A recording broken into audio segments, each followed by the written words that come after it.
Good morning, everyone, and welcome to the class. In the previous class, we were discussing about the permanent executive, that is called a bureaucracy, and we have discussed what is the difference between permanent executive and political executive, and why the permanent executive is called the permanent executive. Why is it permanent? And we have also discussed that the bureaucrats are expected to play the role of assisting the ministers in the formulation of policies and its implementation. Okay, and then we have seen that it is a very it is such a system which is supposed to be non-partisan and professional because they have to work under political leaders, and the political leaders that their tenure is not fixed. Uh, at one tenure for the 5 years they may be working with another party, and in the next election it may happen that the party which was ruling will lose the election, and a new party becomes the ruling party, and the ideology of the new party is completely different from the previous government. Then what happens that there is a change in the policies. So it is expected from the it is the duty of the bureaucrats to act in a non-political manner, to act in a non-partisan manner. They don't have any political, they should not have any political inclination. They are supposed to be neutral, because policies changes with the change in the government, with the change in the ideology of the with the change in the government, with the change in the political party which is ruling, because there is change in the ideologies of the political party. But the executive, the bureaucrats are the same. So they have to play the role in a very non-partisan and and uh, in a political manner. They don't have to be inclined towards any political party. And our constitution has also made provisions for the independence of these civil servants. And because in order to ensure this independence, this Union Public Service Commission has been created by the constitution, which is responsible for the recruitment of the civil servant, and their removal is also not easy. For their removal, a thorough inquiry is done by judge of the Supreme Court. So all these things have been taken into consideration. Our constitution makers were very much aware that the bureaucracy should not become a tool in the hands of the government. It should be independent. It should not be committed. Okay, and there are many provisions to ensure the freedom and independence of the bureaucracy. And then we also see that we also have discussed that our constitution makers were also aware that in the bureaucracy all the sections of the society should get representation, and in the absence of that representation they have provided for the policy of reservation also. We have discussed all these things. Now we will see the classification of civil services. Actually, there are three classes of civil service. The first is all India services, and the second is central services, and the third is state services. In all India services, the example of all India services is IAS, Indian Administrative Service, and IPS, Indian Police Service. Okay, and the example of central services are Indian Foreign Service and Indian Revenue Service. Okay, Foreign Service and Revenue Service. And State Service is also there, and its example is Sales Tax Officers. Okay, so we see that the UPSC selects the process of selection of Indian Administrative Service and Indian Police Service is done by Union Public Service Commission, and they are the highest level of bureaucracy in the state. Okay, these IAS and IPS, they are the highest level of bureaucracy. Okay, and now we will understand does uh, how do they work. Okay, so in this connection you must understand that an IAS or IPS officer is appointed by the UPSC, that is at the central level. Okay, center is responsible for the appointment of IAS and IPS through this Union Public Service Commission. Okay, now these IAS officers and IPS officers, after the appointment, they are assigned to a particular state. Okay, they are given a particular state, and in this state they work, but they work under the supervision of the state government. Okay, so a particular state is assigned to them, they work under in that state only, and they are under the supervision of the state government. But one more thing is there, that the IAS and IPS officer, they can go back into the service of central government. Okay, it's not that they will always be in the states. They can go back to the service of central government. And the important thing is this, that any disciplinary action against them cannot be taken by the state government. Only the central government can take disciplinary action against any IAS officer or IPS officer. What does it mean? It means that these IAS and IPS officers are the most important administrative officers of the state, isn't it? For example, there is DM, district magistrate, district collector.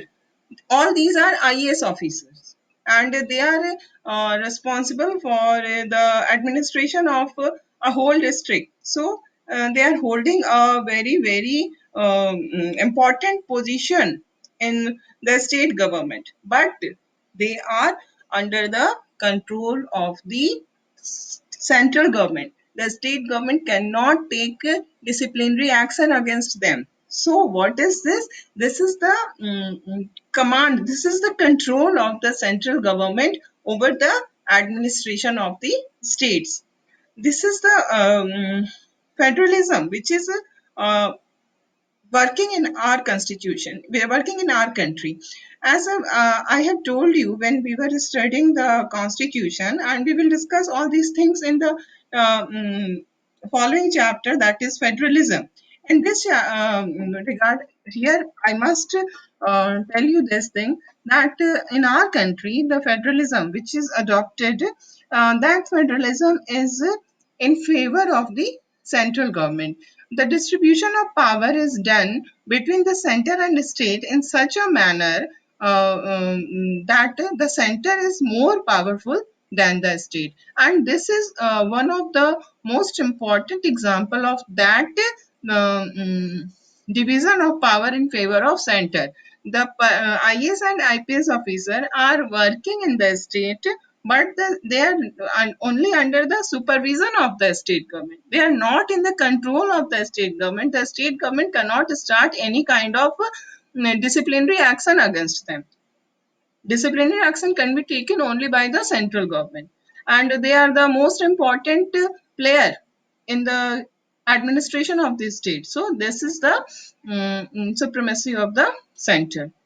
Okay, so this is about the All India services. They are selected by the UPSC, and they are selected at the central level, but they look after, they are assigned a particular state.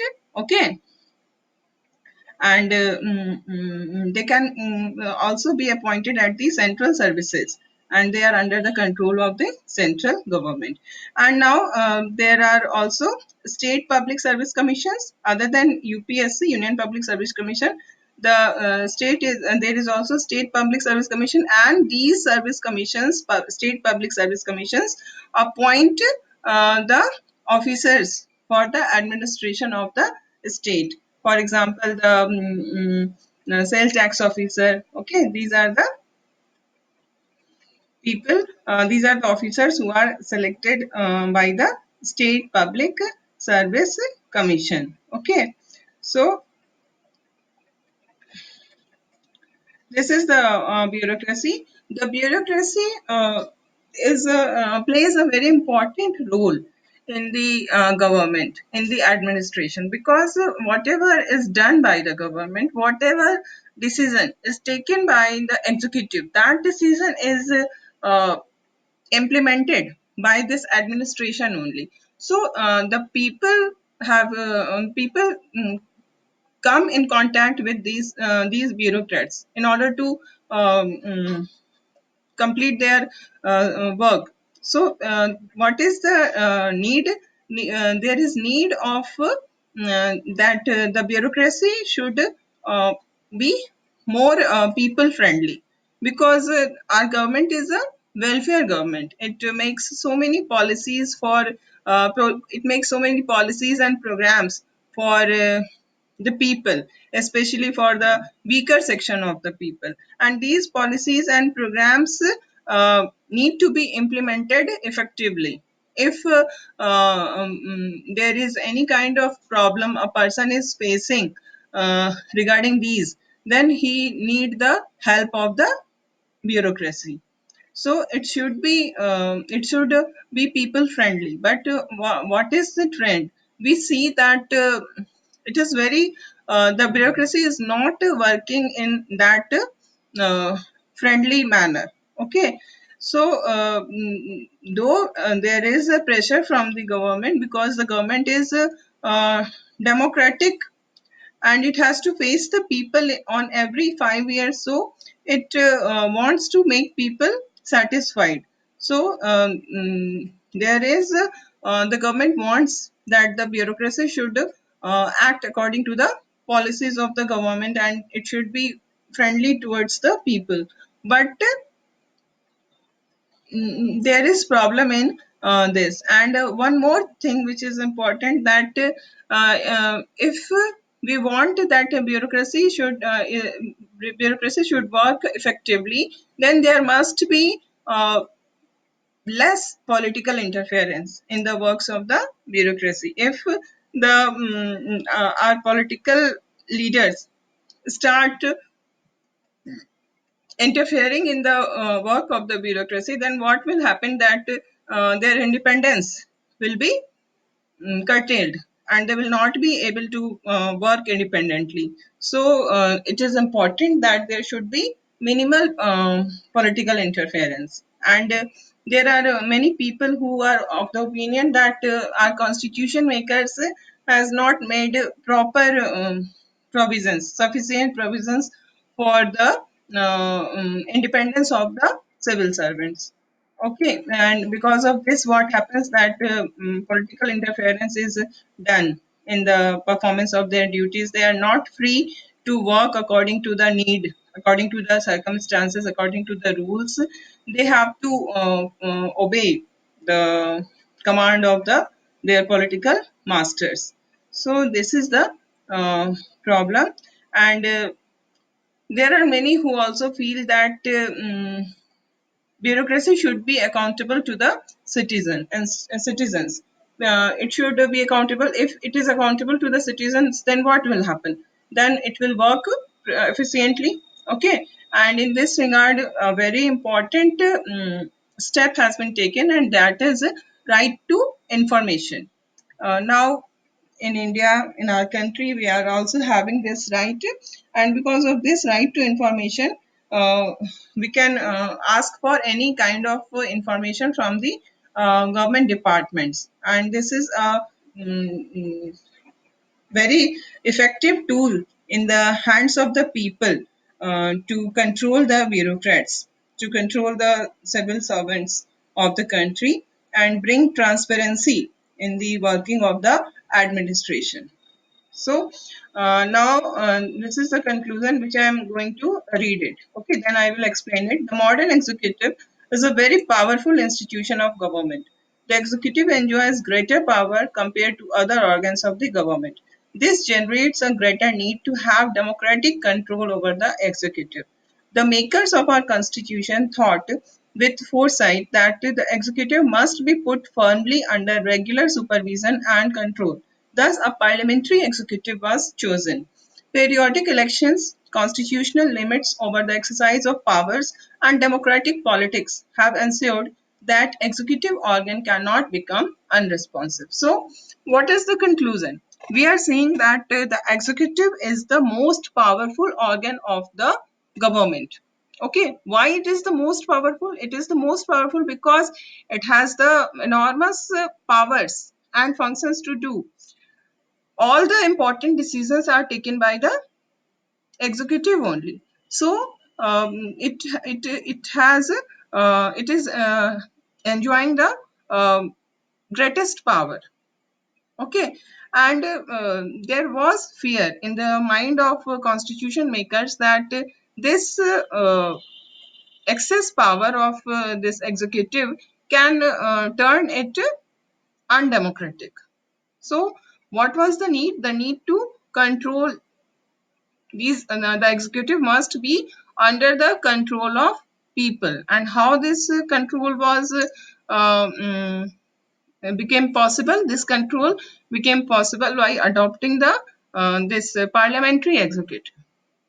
Because in parliamentary executive, the executive is always, it is constantly under the supervision and control of the legislature.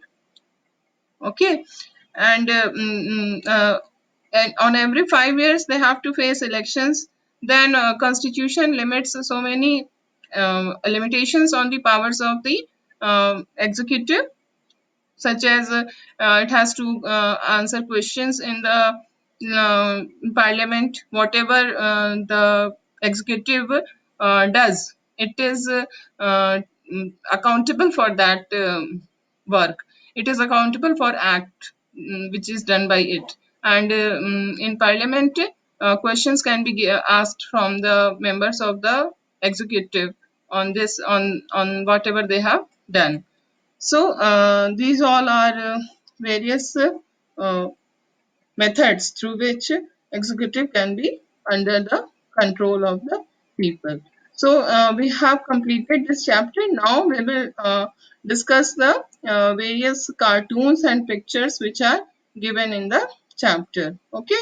So I'm starting with uh, just scrolling down. The first cartoon is about, just wait a moment.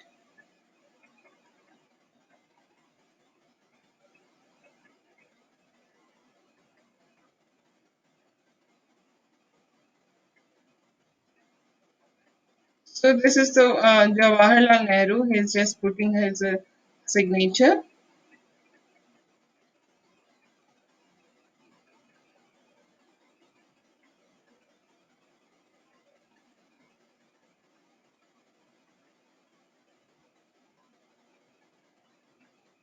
Look at this cartoon. This is about the Prime Minister and Council of Minister.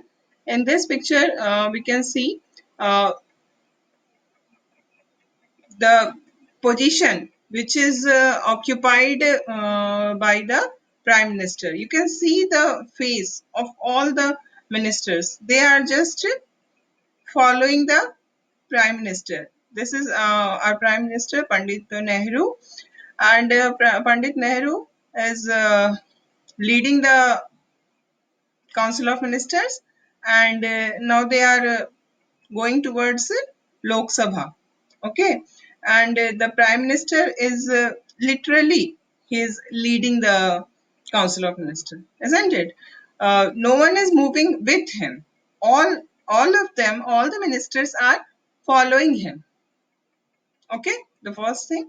Then the second thing, you can see the face. He is seeing upward. The Prime Minister is seeing upward as he is the leader.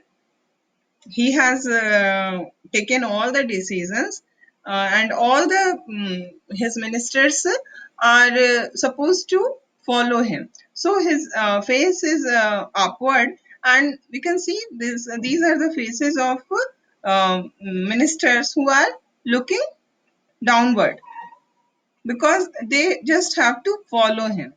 So this is this picture depicts the position, the supremacy of the prime minister, how prominent position of the prime minister in the council of minister. Council of ministers is nothing without the prime minister. It cannot do anything without prime minister. Prime minister is all in all of the council of ministers. Okay, now this is another cartoon. In this we see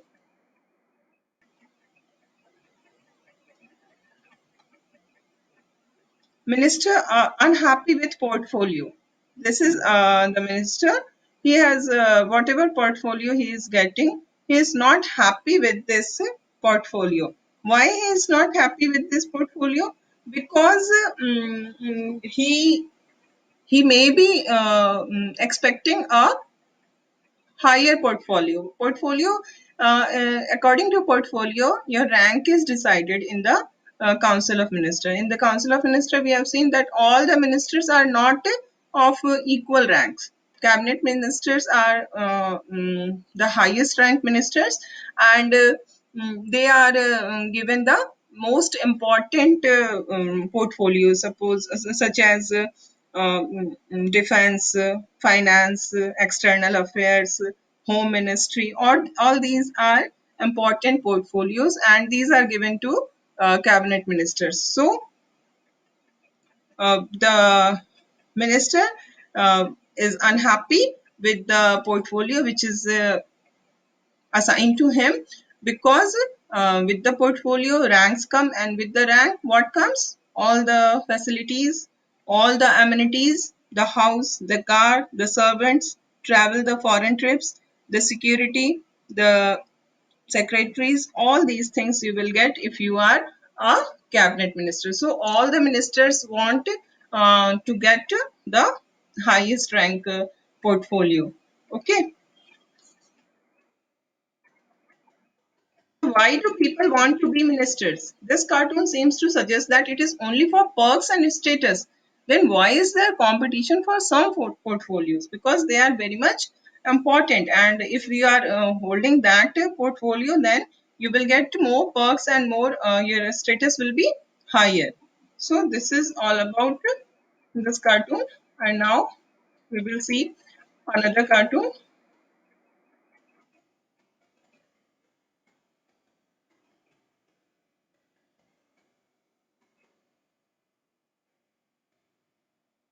This is the picture. Uh,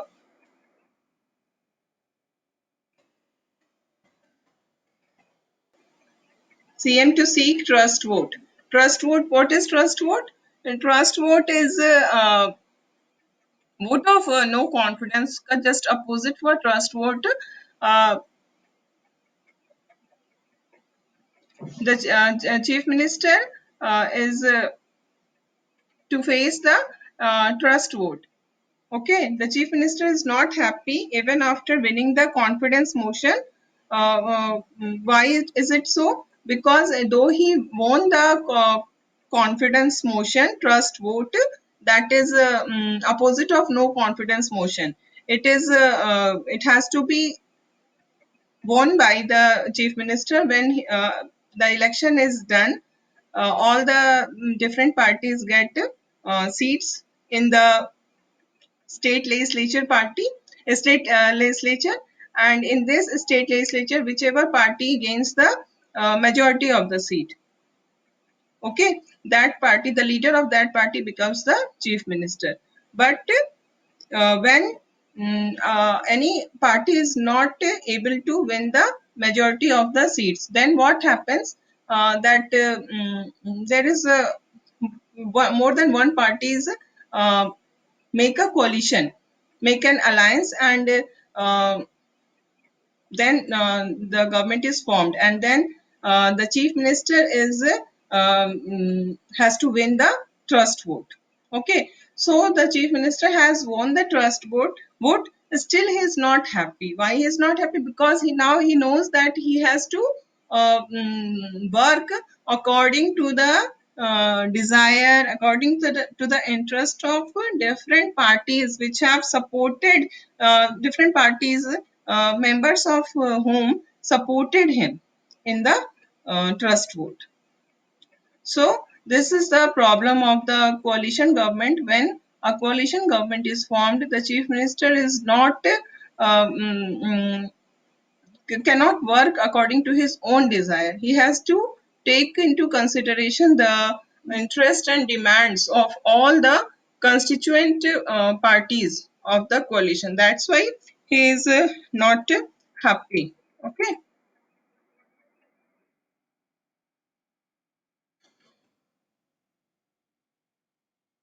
Now we will see another cartoon.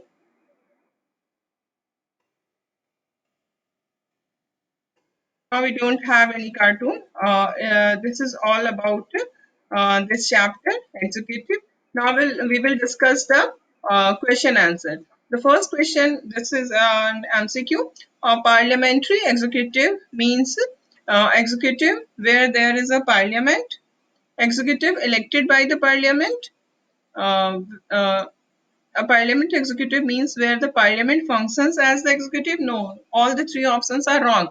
The fourth option is executive that is dependent on support of the majority in the parliament. So this is parliamentary executive because the executive is will be in power as long as it has the support of the majority in the parliament, in the house of peoples, in the uh, Lok Sabha of the parliament. Okay.